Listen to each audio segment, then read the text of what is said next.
43 episodes in. Welcome to the podcast. All right, let's record.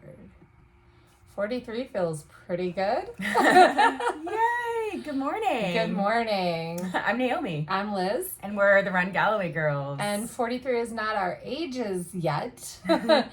It's the number of episodes we're in. Which is crazy. I'm still It's mind really boggling that we get up once a week and record a podcast out running. I know. And it's so crazy. It's really cool. Sorry, I now have to shift my chair because I realize I'm super uncomfortable. All right. There'll be some background There we go. So here we are. And I think today we're going to talk about motivation. Yeah. I like this little getting back to basics series we're doing. Yeah. Because, a lot of people are running marathons and maybe there are marathons this weekend like Chicago, or they've got Marine Corps coming up like we do, or a fall marathon coming up. But what about those people who maybe don't have a fall race coming up, or maybe they stuck it out to finish their fall race and then they're like, now what? And so, Or even if you do have a fall race and you're in that part of the cycle that feels really, really, really hard. Really hard. Which is how we've been feeling the last week or two, because we're like, why are we doing this? This feels hard. So motivation when you don't want to run, but you know that you have to. I hate to use the word exercise. It's so funny. It's just it gets under my skin to use the word exercise, because it feels like exercise is something you do to lose weight, or exercise is something you it's like a punishment. Right. It's exactly. It's like work versus it being something that's fun and enjoyable. I don't know. But I don't mind the word workout, which is funny. Right. I just don't like the word exercise. Yeah. No, exercise is it seems dated. Yeah. But yeah, you have to get out the door. You have to have motivation. What do you do? Yeah. And there are going to be days where it feels just awful. So how do you get out the door? Yeah. And I think one of the things to always remember is that you always feel better afterwards. Yeah. You're never going to feel worse for having gone out there. You might physically be like, that was a bad idea. I'm actually not feeling well. I shouldn't have gone and done that. But at least you know. You know, when you're sick or you're feel like you might be coming down with something, or if you're a little bit injured and it's oh, this was a bad idea, I should have done something different. But mood wise, I agree. Mood wise, you'll always feel better if you go out. Yeah. So, that's the number one thing I use is okay, I know I don't want to do this, but how am I going to feel after? Yeah. There's always that mood boost. Yeah. And then I think one of the best pieces of advice, one of the best pieces of advice that Jeff ever gave me was cut whatever your training plan is, cut it down to 30 minutes every other day until you feel your motivation come back. So that advice doesn't necessarily work if your training block is 30 minutes every other day, and that's what you don't want to go do. But I always kind of remember that 30 minutes is enough. And so if I kind of really lean into yesterday, I wasn't sure how I was gonna if I was gonna want to go for a full hour when we went running, and I was you know what, I'm sure Naomi will be fine with 30 minutes and we can just walk the rest of the time. If I wasn't feeling it.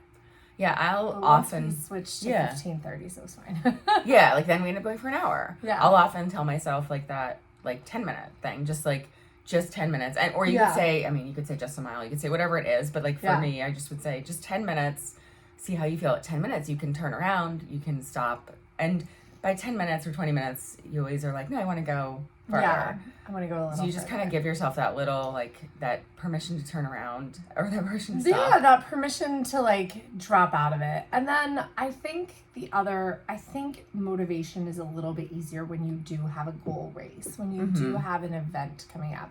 So, that, Brian is the one that kind of posed this question, and, he literally does physical activity for the enjoyment of the process. Yeah. of doing physical activities. So for him to say, well, how do you stay so motivated? And I'm like, at races, duh. Like, I have an event that I have like something coming up that I need to be trained for. And so I think that really helps. And I think people like kind of discount, like, he's like not about that. But like, that can provide some great external motivation. It really, for me, having races helps a lot with the specificity too. Yeah. Because otherwise I would either just do 30 minutes or I would just do, like, I wouldn't know how far to go, how fast to go, whatever. And having the motivation of the race and then structuring a plan around that gives me something to kind of build for. But, even with the races, sometimes I feel like... For me, with a race, like, I just love running easy and I love running long. So, like, I think I would just kind of, without, like, a marathon on my schedule, even a half marathon, I would, like, kind of fall back to this. I have this 3-week cycle plan that basically goes long run of 8 miles, long run of 12 miles, long run of 15 miles. And then you just repeat that forever. And that's like my favorite plan because it like literally you can start a 10-week or an 8-week marathon block right from that. You can jump into a half marathon. You're ready for it. Yeah, you're already trained for it. It's not that much. I wouldn't say I would do 12 or 15s if I didn't have a race. Like, I would do maybe 6 or 10 because those are like distances I like. I love 12 and 15. I love them long runs? Once I'm trained. But like if I'm coming from... But if you're not always doing anything for months, let's say, which is not the case. Yeah, when has that ever been a thing? Oh, it's happened. Like pregnancy. Before we started running together, I feel like there would be cycles of I had months. Like, it's funny because this year we've had some months that were 50-mile months, and that's like bottom of whatever. Like since we started training together, we haven't had that except for pregnancy. But there were times before that. Where I had 50-mile months. That was all I had. And it was like, even that was with some races on the calendar. Yeah. So, it's that consistency. Of course, we talked about this, like having a running buddy, having a running group. That is a huge motivator because if they're waiting for you at 5 a.m, you are going to get out of bed for that purpose. And Brian has a biking buddy, and I think that's really helpful for him. He also just loves going to hit the trails hard. But I'm trying to think of like, what about like when your motivation is high, so you really want to do these things, but your life stress kind of gets in the way? Like, how do you handle that? Yeah, well, so that was a question that one of our athletes, good friend Lauren, posed. She said, how do you train when you're getting like 5 to 6 hours of sleep? Because she's a new mom, and parenting is freaking hard, and 5 to 6 hours. The answer is don't. I said don't. I don't. Like, I do not get 5 to 6 hours of sleep and train on that. Like, that's just not. I don't like. I value sleep more than training. So if all I'm getting is 5 to 6 hours, then I'm getting the sleep instead. Right, and you've gotta like if you're only getting that 5 to 6 hours of sleep, and like if it's like get up or like, here's the thing: if you're getting 5 to 6 hours of sleep, and that's not including an early wake up for training, like you really like that's almost impossible. If you're like essentially called into action before and after those times with like you can't train, like when are you going to fit that in? And really what you should be prioritizing if you get an hour in the middle of the day is a cat nap. Yeah. Like maybe a walk, but like your body can't handle the added stress. It's you only have so much to give. And the hard thing is like for a little while it actually can handle the added stress, and you actually might find that it's good motivation and you're running on adrenaline and like you're like, I can do it all. Like I got only 5 hours of sleep and I ran 6 miles and like I'm here at work and everything's like high alert and high stress, but eventually your body will just like break down from that. It's not gonna like that. Yeah, my like advice was, obviously sleep training the baby is a big thing, and that's and she knows that and she's done that, and like, but the baby's been sick. But I was like, I sleep trained myself. That was like another piece of it that she hadn't thought about maybe yet, or I didn't think of when I only had a 1-year-old, because you know, at that time you want to like when your kid goes down, you want to go hang out with your husband and watch movies and whatever, or catch up on work. And I've been there too. Like I've definitely been where I've burned the candle at both ends and stayed up super late, like studying for my CPA exams, and then get up super early to work out, run, whatever. And, you know, that does really, you know, knock you down. So I like sleep train myself, and now I go to bed right after I put my little guy to bed. So my daughter is putting herself to bed, but she's 11, and I'm putting my son to bed, and I'm going right to bed. So like I'm in bed at 9 o'clock. Yeah. I might not be asleep yet, but I do not stay up those extra 2 hours, and you know, steal from my sleep because of it. I think that's really important. Like, I think that there are going to be times where you should, I mean, it's all balance, right? There are going to be times where you should stay up and hang out with your spouse and, you know. Or your friends that are in town that you haven't seen or whatever. But just know, like, you know, don't plan to get up early the next day for training. Rearrange your training. Your training is flexible. There's nothing, like, we've talked about this so many times. Like, executing a training plan perfectly is executing it to 80%. So there's 20% wiggle room in there. And I would say, with a busy life, like if you shoot for 50%, good on you. Like you're gonna see some, I don't know, like fitness improvement, time improvement. And remember, as you age, improvement might mean maintaining. Yeah. Yeah. Which is like, that's kind of like weird to think of. Like improvement might mean feeling the same at the same effort level, maybe not faster. Yeah. Like, or we just don't know. It even is like we were looking at last week with like the charts of, you know, paces for Boston Marathon qualifying. Yeah. And it is like if 5 years older, your improvement would actually be a little bit slower maybe than your time was 5 years ago. Right. If you're looking at like the qualifying standard or oh my gosh, age groups. So much spiciness on Instagram about the ratios of men to women in Boston, and like us saying that the women's times, and Lindsay Hein was what everybody's getting spicy about, not our show. The women's times should be faster. Well, here's the thing. The women's times, I agree with her. The women's times 40 and under should be faster.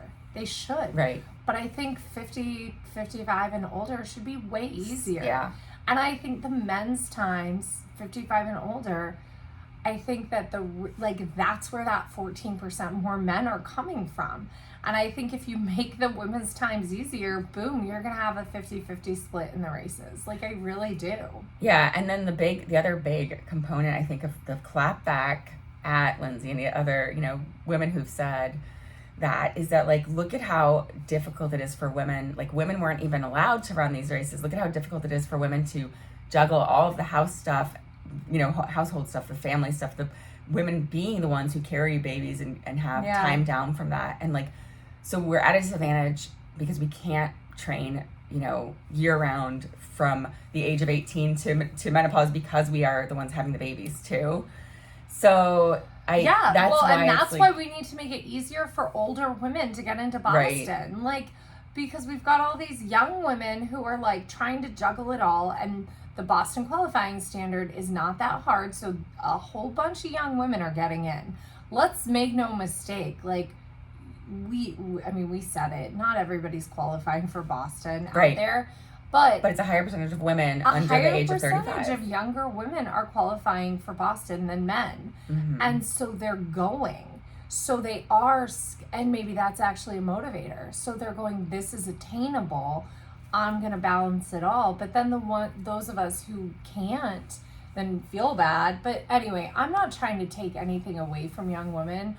What I'm trying to do is advocate that older women should get the same equal opportunity to get into Boston that the older men do. Right. And age and pace adjusted, these standards for women older are too hard. And it's on the numbers because you've got a discrepancy of, you know, 1,400 men and 600 women in certain age groups.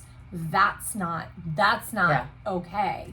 Like, we should have many, many, many more women in their 60s and 70s running Right. Boston. That's what I'm saying. Yeah, and the 30 minutes is not the problem necessarily. It's the fact that 30 minutes is an average. So 30 minutes only works for certain age groups. But then it's 30 minutes isn't even a thing like later on. That's what I mean. So like 30 minutes is too slow it's too, it's not hard enough for the younger women. No, and too easy for the older women. Or too hard for the older women. Something happens. I haven't looked at average. the standards. Something happens with the men's standards where they jump up a whole lot and the women's standards don't jump up It's still the as 30 much. minutes. Is it? Yeah, like it's 30 minutes, but the difference is that women at 60 or 70 need 40 minutes. And women, they need 20 minutes. Right. And women at 32 and whatever age need 20 minutes or 40 minutes. Yeah. I'm flipping it around. But yeah. Yeah. So it's the fact that 30 minutes is it's an average and it doesn't look at the specific age groups, and they really need to like adjust them towards right. And that's what they need to do. They need to look at what are the, if Boston is going to be, and it really seems like at a big race like New York, it's the top 7% of an age group. They need to find out what is the top 7% of women, because I got to tell you, just from 35 to 39 to 40 to 44, it was like the top 5.3% and then the top 5.1%, or the top 7.9% and the top 7.1%. You're losing women along the way. Yeah. You're inching it up to just the very, very tippy top of the field. And maybe they should look at that. Like maybe, and I also agree that they should decide how many spots they have in each age group. And then, if they have 1,000 applicants for, like they have 1,000 spots for 60 to 65, like each men and women, and they only have 700 women applicants, those spots should go to another women's group to make the field 50-50. Like, because I think that it's dumb that we've got it, or even if it's freaking 40-50, right now we have 14% more men. That doesn't seem right. Yeah, I mean, I agree. There's definitely disparities going on because they are using too broad of a standard. Like, so they really need to go age group by age group. Yeah, but and adjust it. But, I mean, people are spicy about it because they think that everybody's saying that the women's standards are too easy or trying to take away from women. Right. They're not. Like, nobody's trying to take away from women. But I think it's like once you finally go, okay, we have reached a little bit of equality. Like, let's make it even across the board. And I will say, I think the men's standards in the young men groups are too hard. Like, I really do. Yeah. Especially when you look at the Olympic trials qualifying standards and even the world records, like the difference in the times between men and women is not that giant 30 minutes. Right. It's more like 24 minutes. Yeah. It's interesting because another comment was that maybe they should, cap the number of times you can run it. And I liked that one because that was that was one I've thought about too. Two in a row, and then it's a lottery. Yeah, let someone else have their chance because all these people who are qualifying. The runnings, it's my 7th year in a row getting to run Boston. And it's like, okay. It's like, great, you qualified every year, but like there are people who've worked to get that one shot. Time, and they may not qualify again. Right. Like I've heard people's stories of like they, quote, broke their body to qualify and they just don't think, like this was like a man who was in the 305 and under, and he like said he broke his body to qualify, and it just like, it maybe hurts my what heart. Boston ought to do is get first timers in first. Yeah. And then a cutoff time. There you go. I like That's what they should do. First time applicants or people who have, like, maybe they, like, it will be the first time they're running Boston. So maybe they, like, weren't able to get in the year before. I don't know. Yeah, I like that. Yeah. Well, we'll have to, if you're listening, BAA, we've got thoughts. Yeah, or maybe, I mean, it would be really hard to increase that field size because it's such a small race, but maybe consider adding a fall Boston Marathon. Ooh, yeah. Like the B2. And they do waves, right? They do. So, because I'm still trying, I know the roads are narrower and whatnot, because like New York has 50,000 runners. And they do waves, and they could not. But could not Boston's roads fit are too small, right? It's like logistics. Like it's I mean, yeah. they couldn't even handle Marine Corps size. Yeah. Yeah. Well, so I guess that little tangent aside, like motivation, back to that for a second, like what, or do you have any other tricks? I know one trick for me is like putting out all my stuff the night before. And that's like a silly little trick, but I pick out my outfit, I put out my shoes and my water bottle and all my lights and everything's out. Oh, I don't do any of that. But for me, like if I don't, that's like, if I get up in the morning and it's not that easy for me, I might go back to sleep. Yeah, I think just like remembering that you'll feel better after is like really the greatest thing. One of the other things when you're struggling with motivation, another tip Jeff gave me was like, go run a different route with different people.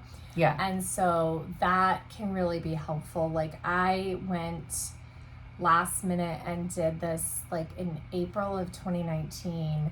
I was like kind of struggling and I was going to run the George Washington Parkway 10 miler. And I was like struggling, like, and you were doing, I can't remember, a Lafayette maybe, or Ragnar. No, you were doing Richmond Ragnar. Mm-hmm. And I was just kind of struggling. So I went and did this, race. It was the North Face Endurance Challenge. And I did the team marathon. So I ran like a leg of the marathon on trails. So it was like a 7-mile out and back. And like that kind of like gave me a little bit more like excitement to my running, purpose to my running. So I was like, okay, like this is fun, this is different.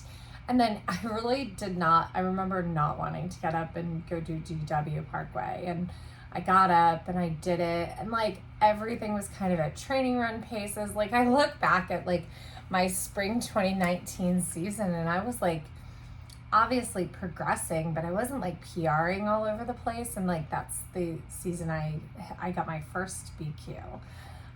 We had dove right from fall 18 straight through, and that's so for us, like that's what we do. We sign up for these races back to back.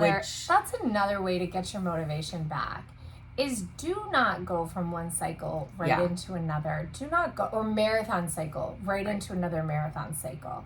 Take some time to step back, and it's great to go from one cycle right into another cycle, but like take some time and do a 10K cycle and then into a marathon cycle. That's actually what Sarah's going to be doing because she's doing Tokyo. Yeah. I didn't realize Tokyo was in March. March 5th. I know. That's why it's always going to be like. So she was like, when do I start training? I was like, the week after your Marine Corps 10K. Like, it's perfect. Right. And her distance is because when we do 10K training, you stay up in like the 12 to 13 mile long run range. So she's going to be perfectly set up to start a marathon block. And it's not going to feel like she's been doing mile repeats over and over and over and over and over and over. Like she's had quarter mile repeats, which are so different and fresh and exciting.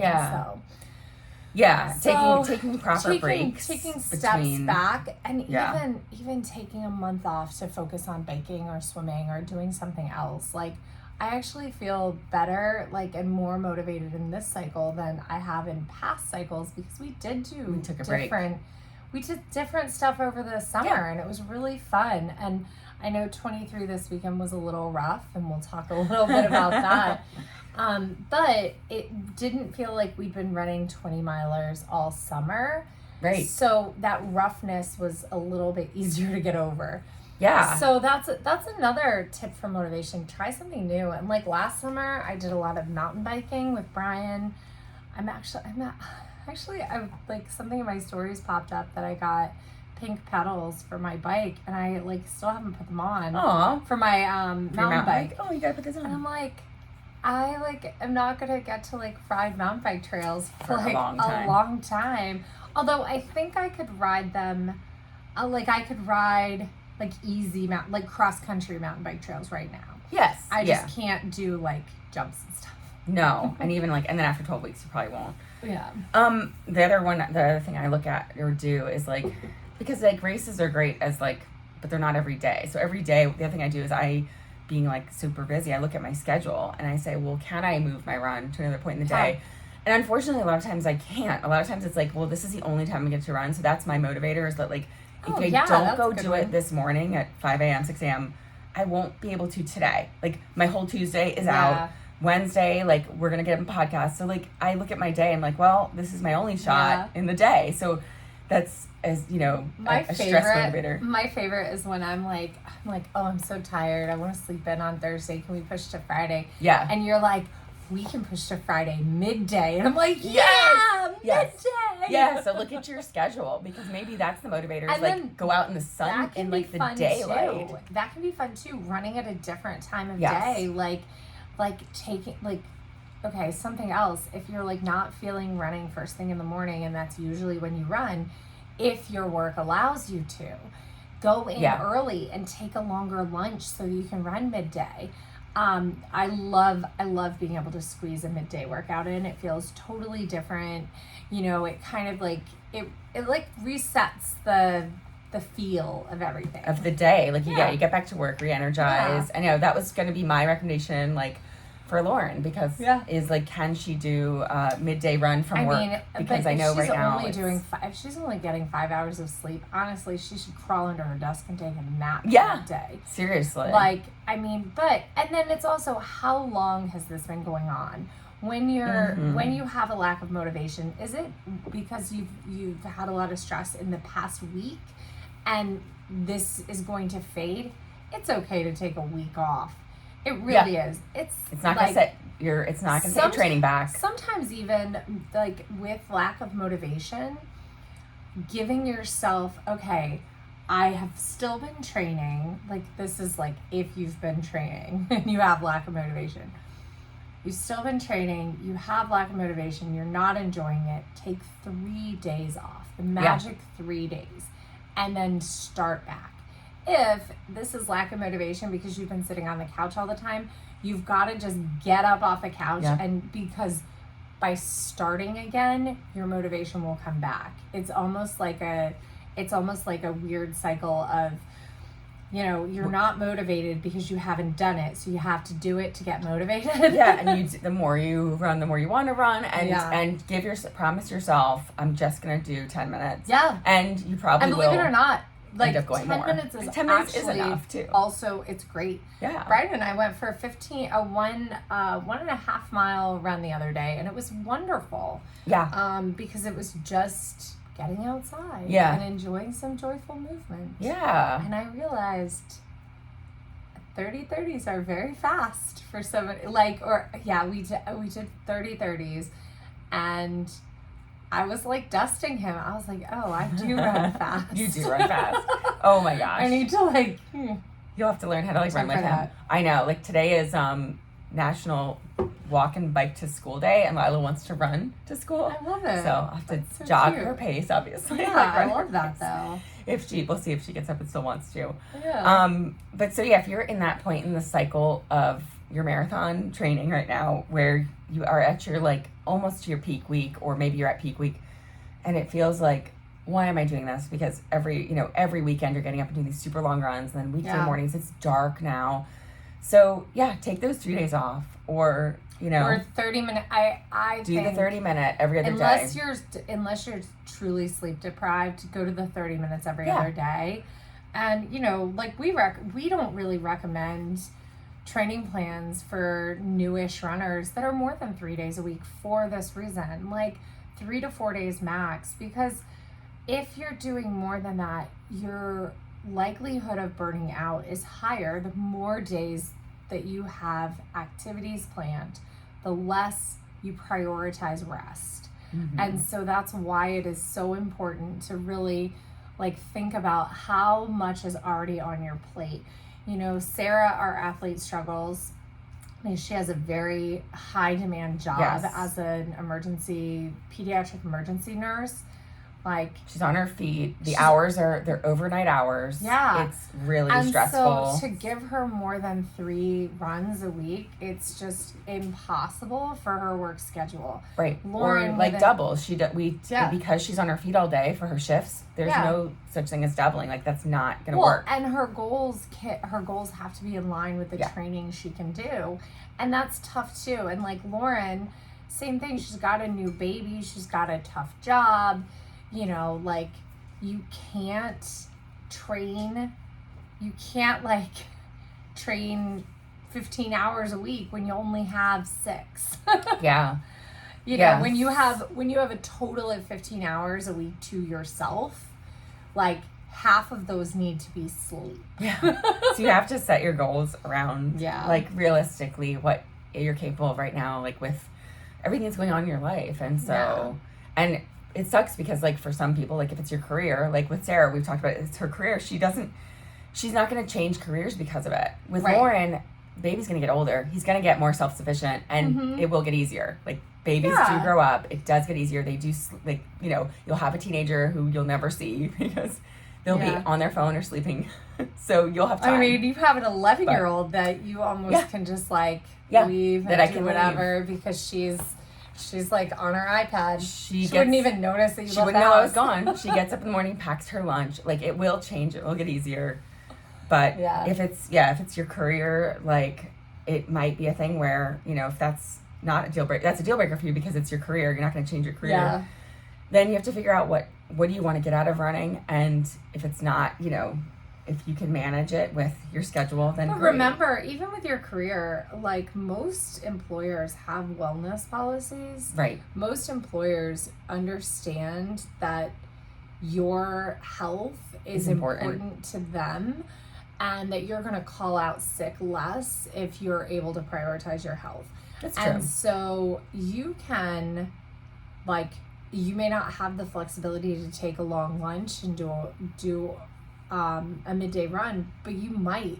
And you might not know that you have that flexibility until you ask, too. Yeah.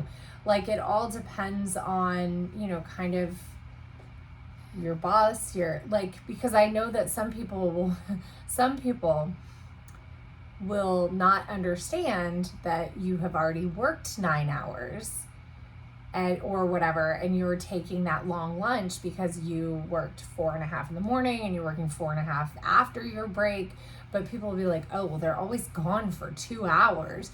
Like, so you just have to, like, make sure that perception and reality are so dumb. Make sure you're communicating it so that they know, and, like, that, they're aware. And and it should be, I agree, like, there should be, most places should have some sort of policy. They probably do.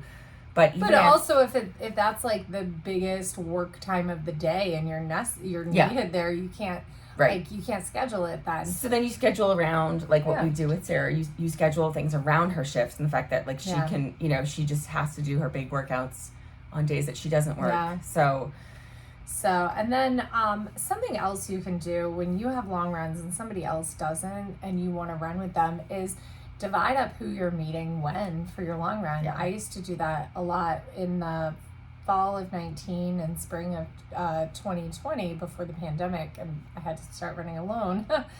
I would meet one person for a few miles and then come back and drop them off and meet somebody else for a couple miles. Yeah. And then I'd be able to get in, like, my long runs. So it's And just, then, like, crazy to think that I did 20 milers by myself. Like, you know, I did them last summer by myself. It's crazy. Yeah, you got to do what you got to do sometimes. It's so but nuts. then like get motivation for doing something completely different, which is what we did. Like, I got my Peloton this year. We got road bikes. We got road bikes, and I love all the different classes on the Peloton. They're such a good motivator because they're all different. Yeah, so which is it's so worth nice the because cost. they also have the 20-minute classes. Yeah, and, like, 20 minutes can and 15 feel like minutes a lot, and 5 minutes. Yeah, but it's great because you can be like, all right, I'm just gonna make it through this 20 minutes, and, like, you have a little countdown. And, you know, I actually took a Cody class the other day, and I put it on the easiest resistance, and I just didn't even follow the cadence for it. I just, like, rode the bike. I just rode the bike. Yeah. I mean, I pushed a little bit. I just, like, was tired, but I just wanted to, like, move my legs. So yeah, Cody. I mean, I took Cody last night. He always gets my heart rate up into, on the bike, as high as it'll go. Will be like in the 150s, which is orange on my Garmin. Yeah, that's pretty. And that's as high as I ever see it, and it's always Cody. Yeah. Thanks, Cody. Yeah, I just I don't, like, I don't know. But you don't need that right now. Like, and that's, you know, you're growing a baby. So, like, it's your motivators are different. And, like. But I needed to get back on the bike. Like, it's been a while. And I was like looking at a Matt Wilber's class, and I was like, but I want music I like. And I know Cody will play music I like. Cody was a fun, silly pop music. I know. And he, like, knows everything about the music. So he's, like, last night he was talking all about the different songs. And, like, it's so funny. I took one where he was like, this is like a breakup. And he was like, took you through, like, all the stages of a breakup. So and, like, it was really cute. And then with, like, pop music. And then, you know what, though? Anybody at Peloton that's listening, I would like Lane Break, where you play it to your own Spotify playlist. I wonder if they have. Because I love Lane Break for like an easy ride, but the problem is that like it's always to music I don't like. Yeah. So necessarily. I've got to look at all the features. I know they keep adding more stuff. Like now they have the free riding, like you can go to Netflix and watch anything and ride to any, you know, and so they might have a Lane Break where I don't know, where you can add your own music. I mean, you could just do an open ride and play your own music, but I want to play Lane Break. Yes. I like Lane Break. It's fun. So, all right. So we were going to talk about something else, and we like teased it. Now I can't remember what. Well, we should also talk about our training because we're. Oh yeah, we should talk about our training. Like we were saying, we're at that point. I know on Saturday morning when I woke up and we had talked about doing 20, and I get up and I was just like, do we have to go do 20 miles? It's so long. And then Liz texted me and said, actually, we're doing 23. I was like, surprise. Well, I was going to do 23 because I was really close to my highest month for the year. And actually, my highest month since October of 2019. 4 years? Like, that's wild. Which is crazy. I ran, because I had a 150-mile month in October of 2019. And then I had, like, 110 or 115 since then. So wow. I ended up with 129. So my highest, I mean, I did have last fall, I had higher because I had a 170 and then a 145 was my September, October. Then January was 130. We did like 130 was January, and that was the highest I've had since. Yeah, it was only 126 this January. So I was like, well, if we do, I was like, great, because if I do at least 22 today, then I'll beat 130. Yeah. So we started out with for our 20 miler or 23 miler now. Yeah. Which was a 6 mile jump from the 17 because we had 17 2 weeks ago. It was about an hour and 10-minute jump too. Or it ended up being almost hour and a half because we did a 3 hour. Didn't we go a little longer than 3 hours though? I don't know. I have to go look now. So we did 15:30s. Yeah. And which felt amazing, right? Yeah. Felt great. But I have to say, we had to, so your shoes were bothering you because you wore Nike. So I was like, I'm going to wear my Vaporflies. It's going to be great. It was the wrong choice. And I should have turned back in the first mile, but I didn't. And it was just, my legs were just like screaming at me. They were so sore. I felt like I couldn't get into like a good groove with them. So we were able to do like a little loop back that took us to 4 miles. I came back to the house and changed my shoes. And then from then on, everything got better on the run for me. But I actually dealt with a lot of lower leg pain the day after our long run, like just calf and shin and arch from wearing my Vaporflies, which have never given me problems before. But these were the Vaporflies I had only worn once before, so maybe it's like this pair. Right. So I actually think I'm just going to toss them because...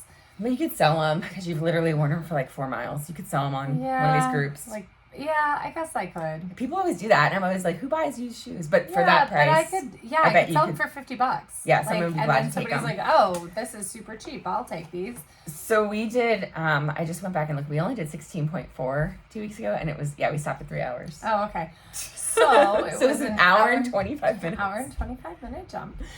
So then we headed out and we had lots of fuel. So when we looped back to the house, because we had added the 3 miles, I grabbed another Martin for each of us. So we had those. We had that made 5.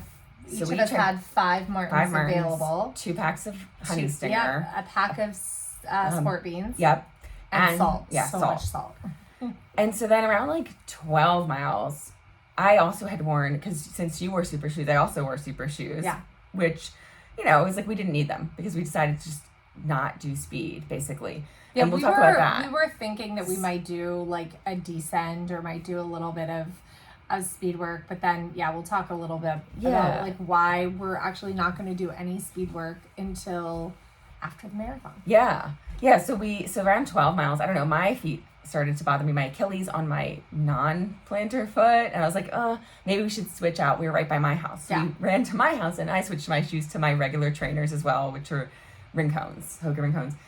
And then we were at 2.5 hours in, and then my stomach starts to do its thing. You ate real food though. Was that before your stomach bothered you? No, my stomach was already we had talked about, we were over sweet already. We already wanted salty food.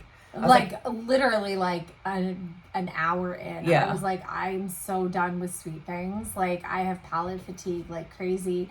I was able to get in 3 Martins and a pack of chews, which was 2 packs of chews or a pack and a half of chews and all my beans, which is like really, really good for me.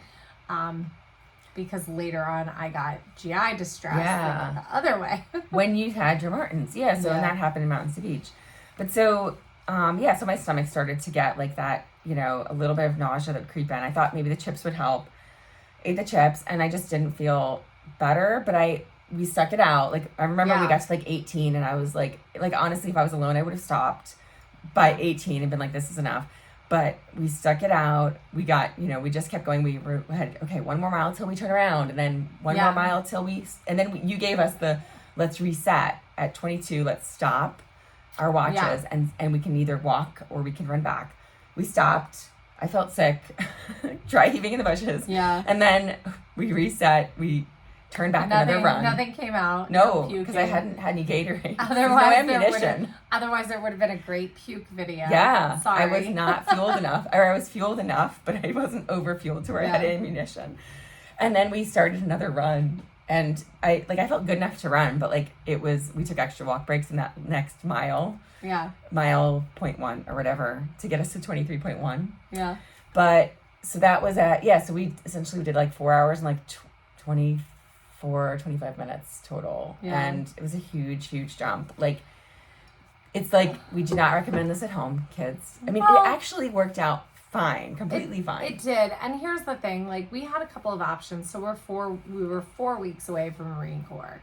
And we had a couple of options with how to structure these last 4 weeks. We could have done 18 and then gone up to 20 this weekend or 22 this weekend. So 16, 18, 22, and then kind of take 2 weeks down and go into the race. Or we could do a 20 plus this weekend, have a down week, and then do another 20 plus and have a 1 week or a 2 week taper.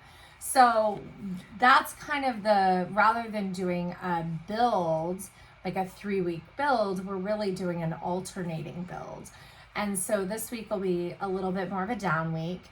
And here's the thing, just because there was GI distress on both of our parts, it was actually relatively warm, kind of from 13 miles on. The sun came out. Just because we both suffered with a little bit of GI distress, Naomi with upper, me with lower, doesn't mean that that's going to happen in the next 20 miler. It doesn't mean that there was anything wrong with our fueling strategy. The fact that we were able to get in, I was able to get through that 3rd Martin at 3 hours is huge for me. I mean, I still probably until the last hour had stayed close to that, 40 grams of carbs that we're looking for per hour, which is 2 gels or, whatever. It's pretty good. Hopefully things will shape up and we won't have issues. Now, one of the things about what we are doing is because we have built up our mileage so fast, with all this long distance, we have to be very careful because our fitness is improving with this long distance. And when your fitness starts to improve, you start to want to test it with speed. And you can, there's this old misnomer of, only increase by either distance or intensity by 10% week to week. I'm not sure it's exactly that 10%, but we can't be throwing these big distance jumps in with additional speed jumps. It's a recipe for injury. So with all of this distance work, like, we're going to start to feel like we want to go faster. And that's where we have to go, no, like, we can't push speed because little niggles will creep in and those will turn into injuries. And, you know, the big thing is Naomi's got her sights on a second marathon after Marine Corps. And in order to be able to, like, be ready for that, like, you got to stay healthy through Marine Corps. And if you were to do any speed training, I would say, you know, like, not the week after Marine Corps, like, is it 4 weeks? 3. It's 3. Yeah. So I would give, like, kind of the week after, by that weekend after Marine Corps, you could do a mile repeats workout. Right. Kind of where, like, we could, like, kind of say, like, look at your watch or whatever and say where you are, maybe make a 10-second leap of faith, go do a mile repeats workout if you were feeling good, if we keep it easy. But, like, if we don't, depends on how we run Marine Corps. Yeah, really. exactly. Because if we run Marine Corps, you know, close to full effort, I don't know. We'll see. or even, like, in that middle zone where it's a little faster than, So it'll all depend. And, like, I think it was really the smart call, obviously, that when we're jumping from, now that I look at it, 16.4 to 23.1, that we didn't do a progression run and we didn't do mile repeats in there, because other than the fact that I felt extremely tired the rest of the day and my stomach was off, which, by the way, then I found out, like, then I, you know, realized, and I had started to feel it Saturday morning, that, like, as you can tell, I'm sick. I got my son's virus. And so I think that was, like, you know, probably part of why my stomach was off on the weekend. But other than that, my legs Sunday and through now have felt completely normal. I had no DOMs. Which was very weird for me, because normally with the 20 and 20 something milers, I do feel a little sore the next day. But literally no soreness, no effects of like it on my legs. So that's good. So that was smart, really, because really because we did the opposite when we did our progression run, which was a 21 miler 4 weeks out from Mountains to Beach, and I couldn't walk for, I mean, that whole 4 week period, I was battling barely being able to walk or run, from when we did that progression run to, like, blowing up my adductor on that run to then going and doing Mountains to Beach 4 weeks later. Like, it was like a, I don't know if I'll be able to run at all, period. So we did the smart call. We'll see if we decide to do any, like, I mean, even with our, like, 15:30s, though, even though we're not sustaining pace, we are running pretty quick. Fast. I mean, to be able to run, like, right under 11 is pretty quick. Like, we're running 7 flat. Yeah, because we're averaging, and yesterday, too, like, on our regular everyday runs, we're averaging around 11. Oh, yeah. And we have some 10 low 10s we were running, like, we did a low 10, and that was a 6:50 pace. Right. I mean, that's... So even without speed work, like, we're still getting... We're doing speed work. We're getting speed work. But it's very interesting running a lot of 15:30s. 30:30s feel very difficult. They feel so long. So we'll see what happens. I'm still nervous about Marine Corps.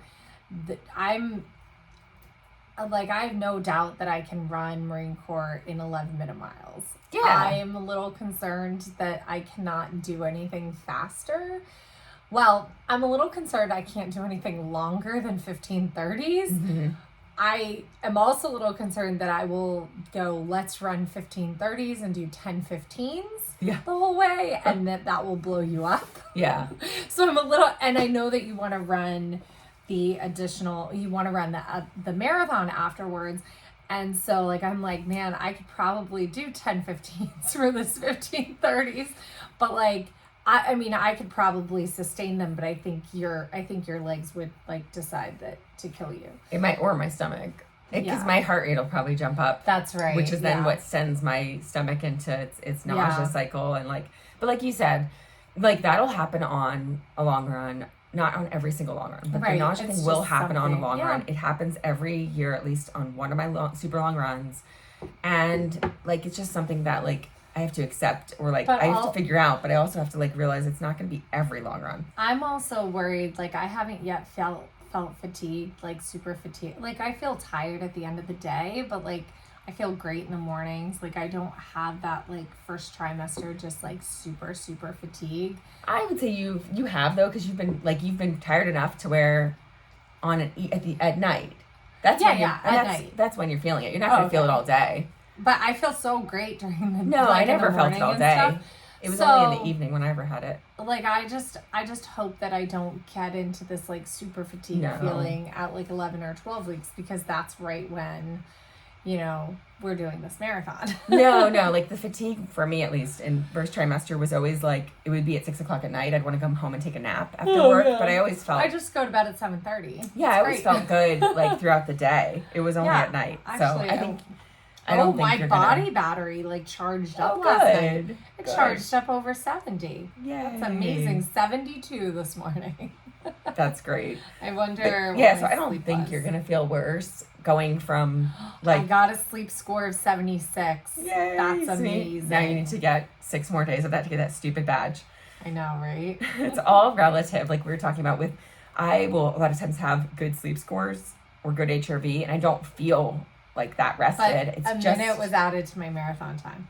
mine got slower. Mine's 4:19 right now. Mine had dropped to 4:17 yesterday. It's 4:18 now. It was so. 4:18 yesterday. Now I'm 4:19. Okay.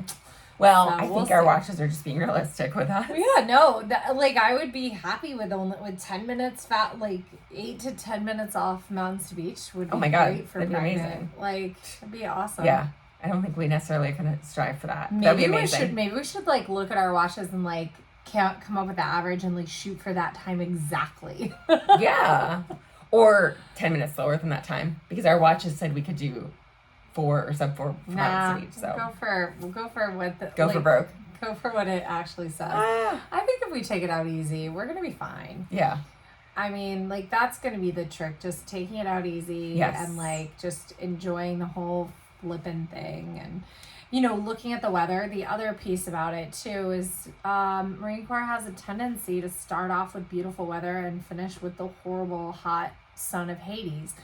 So yeah, I mean, that's a huge problem with a lot of these races. And like Wine Glass this weekend was incredibly hot, and there was almost everybody had a big slowdown in towards the end. And Twin Cities, they canceled it 2 hours because of before the Black race Flag. because of the heat. And actually, the heat was going to be 83 or 84 for the high, which I get it. Maybe that's hot for Minnesota, but that would have been normal for Marine Corps finish. Yeah, Like 80 something is not like out that's of the crazy. realm. I didn't realize that it was just in the 80s. Yeah, it was going to be Maybe like 83 or 84, and they canceled it 2 hours before. So a lot of people, of course, because looking for a new that's race. crazy. LB did Air Force in 95 degree. They did Black Flag the race, but they let people finish. And like other races have gotten to the 80s, like Chicago and. I mean, Disney, they did Black Flag, the marathon in 2020.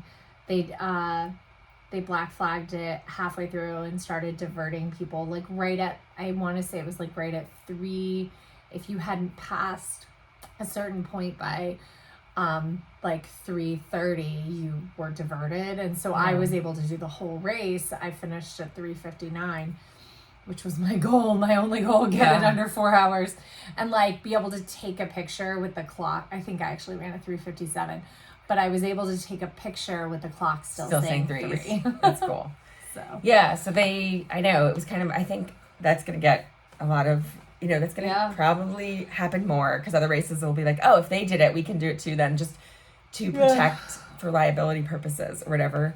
I can imagine how difficult that is to train and be ready to run, only to have that happen that morning too. Like, you don't even have time to react to it. You've flown in for this race or whatever, and you're like, that's just got to be really hard. I mean, I wonder if races will start changing when they schedule because of weather, like because we are seeing a global climate shift. Yes. Like, Yeah, like will September races and Just go August away. races have to just go away? Will they have to just either go away or move further north? Right. Like, or move into the winter. Like, you Yeah. know, will you have to have these races like for example, Air Force, which is always hot, and it's in Ohio in September. Like it's because it's the Air Force anniversary. yeah. So I know. The Air Force birthday. Right. But like, do you think they are gonna have to like move to or November, December? Or drop down from marathon to just halves. Right. Like that's true. I mean, people's health is more important than any stupid race time. True. Even though it's so fun to run marathons, it's like it's not worth getting sick or dying because the weather conditions. Yeah. I didn't realize it was only going to be 83 though. I know. I mean, I hate to say, like, I guess that's a really, really, you know, just not normal for Minnesota, but I don't know, because that's not that hot. Like, it just, it's not that hot. I don't know what was going through the minds of the race directors other than they just, Well, then what do they do? Do they give everybody their money back, or do they give them the race for the following year? I have to look at that. But I know a lot of people have pivoted and they're trying to go do a different, like, people sign up for Marine Corps, people sign up for other races that are within a few weeks so they can keep their training. Marine Corps 50K is still open. Oh, but the 10K sold out, I heard. Yeah. So. It's crazy. Well, I think the marathon's closed, though. Yeah. And transfers just closed. But, like, people were transferring last minute on that day once they got the race canceled. I saw a lot of people looking after wine glass, like, trying to get in, especially in our MRTT groups. Richmond. Yeah, because wine glass, I don't know how hot it got, but it got hot this weekend. You know what, it was a hot weekend. That's extending your peak for 4 weeks, 5 weeks to do Richmond. People ought to, like, be looking at Philly, and then they are able to then recover and then re-peak. Yeah. I think 4 or 5 weeks is a really tough turnaround. It is too tight. I did that when I went from Mountains Beach to Grandma's, it was only 4 weeks, and that wasn't enough time. But then when I did Chicago, blew up, and then we did Marine Corps 3 weeks later, easy, and then Philly 3 weeks later. So it was a 6-week break between, or not break, but like a 6-week, stretch. The issue was that I still I didn't reach my potential at Philly because I had peaked for Chicago. Like I was trying to hold on to fitness for that long. So I mean, you were still pretty. I mean, your Philly time was really good. I mean, it wasn't. I mean, but I feel like I was extending. I was holding on, and I was tired at that point. But it was still if we compare the percentage, I improved from a 344 to a 341. You improved from a 350 to a 346. Yeah. Very similar percent improvement. Exactly. Still a good percentage. It's just, I feel like I was trying to hold on too long. So, yeah. I don't know, people who missed out, if you didn't run a marathon this weekend, then I guess it's a little different than trying to hold on. Still, if you didn't run this weekend, but still your body is going to, But if you ran wine glass, take the recovery from wine glass or whatever, if you're going to Chicago this weekend, take the recovery no matter what happens at that race. Yeah. And then, don't look at trying to get a redemption race in November. Look at doing a half in December or January. Yeah. Or just take a month down and then look at a different cycle and start over. Yeah. Run some 5Ks in the winter. Yeah. I love 5Ks in the winter. They're the best. I'm looking forward to running some 5Ks in the winter. Yeah. I'm thinking Thanksgiving. I'm thinking maybe a December one. New Year's. The Valentine's Day one. You still feel good. Yeah. So we'll fun. see how I feel. I'm gonna run a 5K in Atlanta. Yes. For Jeff's weekend. Or at least walk it, if not run. Oh no, I'm gonna run it. I'm gonna beat the time we ran last year. You're gonna be how? Whatever you ran, 30 minutes. What do you be 36 weeks? I don't know. What's 7 months? You'll be 32 weeks. 33 I don't know. I'll be due a month later. Yeah. So you'll be 30, 35 weeks, something like that. So yeah, what did we run with Sarah? Did we run 30 minutes? Or did something we run like faster? that? I don't know. We took it easy. I'm gonna run. All right, we'll go look at it. I'm gonna run a sub 30, whatever weeks I'm gonna run sub that time. Yeah, a 35 weeks, because that will be intense. So, I mean, we'll see. We'll see. Maybe I'll just walk it, though. I can power walk it. I can waddle it. Oh my gosh, Penny. Why are you, like, so Penny just came up, and she's literally the sheddiest I've ever seen her right now. I don't even know how she got all sheddy. Oh, Penny. Yeah. All right. Well, we're an hour in. I feel like this is a great place to say goodbye. We hope that you like our sort of how to stay motivated tips. Basically, you got to just do it. Just go out there, Nike, just do it. It's true. Like, just put on your stuff before you have time to change your mind. Put on your gear. And then go outside, because if you're outside in your running gear, you'll feel stupid if you don't go out for a run. That's right. That's right. So just do it. And you know what? If the run isn't happening, take a long walk. Yeah. There's no shame in getting some walking in. Yeah. Walking is the greatest. One other little motivator that we didn't talk about that we freaking love are the Garmin badges. Yes. Go after the Garmin badges. They're so fun. Yeah, or apparently Coros has badges if you're a Coros wearer. Strava has badges. Yeah. Peloton has badges. Everybody's got badges. Badges. Maybe we should have a Run Galloway Girls badge. Ooh, I like that. Like, you can submit for it. Yes. A little digital badge and put it up on your, I don't know where you'd put it, in your stories. Let's do it. All right. Well, have a wonderful day, and hopefully these tips help you stay motivated. And we're going to do a question series in our stories, so that we can get more fodder for the podcast. Yeah, listener questions. So, Penny's done. Penny's good to go. All right. Thanks for listening. Bye. Oh, gosh. I don't know what I'm doing. There we go. All right. Bye, everyone.